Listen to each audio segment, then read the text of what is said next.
Welcome back to English and the Beauty of Language. My name's Stephen Sharman. This is the third video on Shakespeare the Mystery Man. Today I'm going to talk about Shakespeare's context some more so that students and anyone who's interested in Shakespeare can understand better his plays and the context of his plays. As I've discussed in previous videos, William Shakespeare is a mystery because all the documents and all the papers relating to his life were destroyed in the Great Fire of London in 1666, 50 years after Shakespeare died.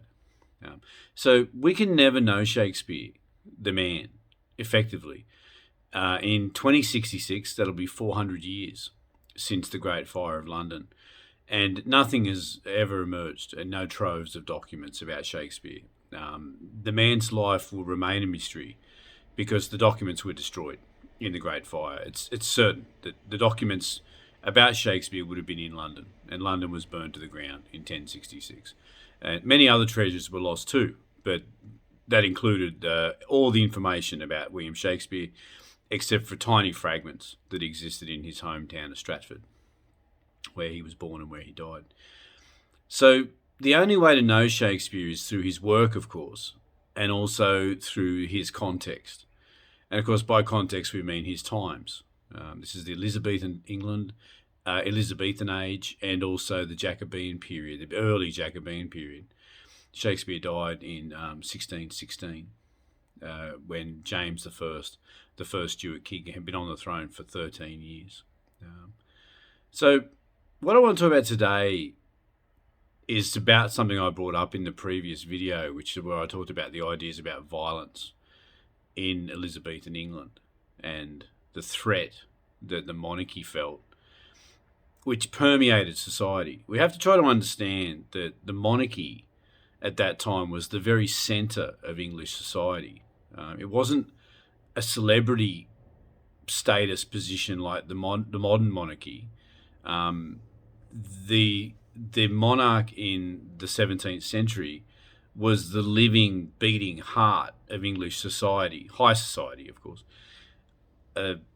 The monarch, whether it was a king or a queen, was the centre of all attention and all power. They were all powerful. They had a council and they had to answer to Parliament to a certain extent, and that conflict between monarch and Parliament would grow in the coming decades and centuries, as I discussed in the previous video. But in Elizabeth's lifetime, the monarch was effectively all-powerful, and they were at the centre of society. Everything that Elizabeth did would have permeated high society, the way she dressed, the way she talked, the way she walked and danced, the music that she liked, the plays and poems that she enjoyed, her hobbies. And of course, this is the defining impact of Elizabeth on Shakespearean work, is the interest in the woman as a centre of society.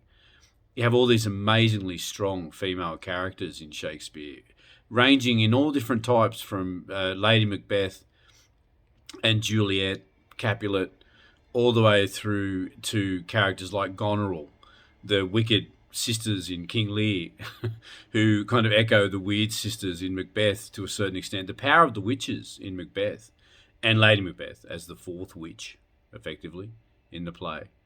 An extraordinary character, Lady Macbeth, so complex, so wicked and corrupt at the beginning, and so sad and tragic at the end. Obviously, Portia in Merchant of Venice, who literally puts on a pair of pants during the play and pretends to be a man to defend her husband's best friend against the wicked Shylock, the Jewish moneylender, who wants to cut Antonio's heart out of his chest. Magnificent. Desdemona, the tragic, somewhat one-dimensional character. Desdemona, in my opinion, is the weakest female character in Shakespeare as a main character. But then again, as I say, the fabulous female characters in King Lear, amazing. 3 powerful women in one play. I mean, it's just astonishing. And it's no accident. This is directly linked to the power of Elizabeth in that society. She was the centre of the society. And of course, the men of the time resented it profoundly. The powerful men resented it deeply. they yearned for a king. They were a warrior society. They were a warring people. Not only the English, but the Scottish and the Welsh and all the other tribes of Europe at the time. These were warring people. They were led by men. But as I want to elaborate on probably the next video, I also want to talk about some of the other powerful women that Elizabeth came into conflict with, particularly Mary, Queen of Scots.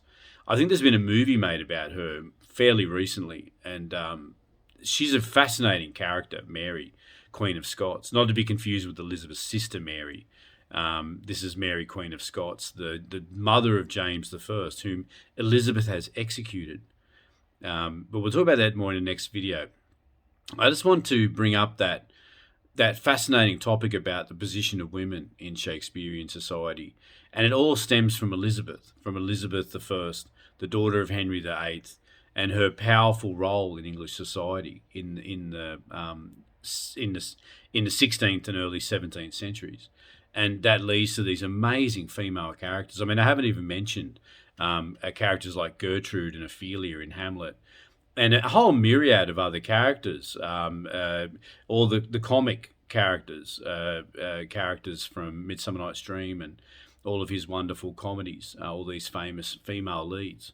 There are so many of them, and in Shakespeare's time, that was an anomaly. That wasn't really common, even in some of the other plays at the time. You don't see that power reflected as much as you do in Shakespeare. And of course, that's because he was so particularly sensitive to the times. You can see Shakespeare reflecting back the time. You don't see Shakespeare so much. Because of his genius, Shakespeare is off to the side. He's in the wings, as it were, of the theatre, watching the drama play out. But what you do see in his plays is a mirror of his audience. You see Shakespeare, like all great artists, holding a mirror up to his society and saying, "Here we are. This is, you're a villain who could have been a good man, and you're a good man who sometimes acts as a villain."